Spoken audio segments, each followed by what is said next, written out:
In a distant land, there once stood an old plum tree whose branches, worn out by the passing seasons, no longer had the strength to bear fruit. Alone, it stood among younger trees, for they had more to offer the forest than it did. The birds had almost stopped visiting it, and their songs of gratitude to the Creator no longer echoed through its boughs. The plum tree sank into deep sorrow, and its tears fell in the form of serrated leaves, drifting slowly to the ground. One day, a cheerful plump squirrel appeared and, among all the trees in the forest, chose the old tree as the place to make its home. Joy filled the heart of the ancient plum tree, for it realized that it still had the power to attract the attention of the forest creatures. The old tree did everything it could to keep the squirrel close.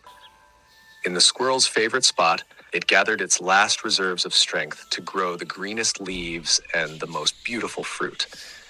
In return, the squirrel sang to the tree, and its song grew louder and louder, bringing a healing balm to the old plum tree's soul.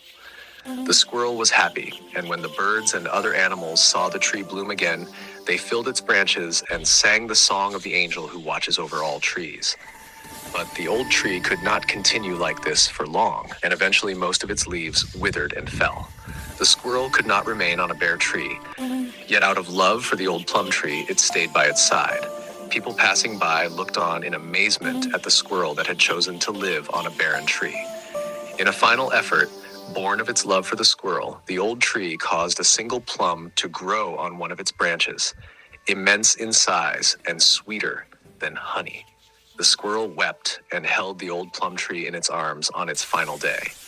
The squirrel, whose name was Knit, took the pit of the last plum and buried it in the earth.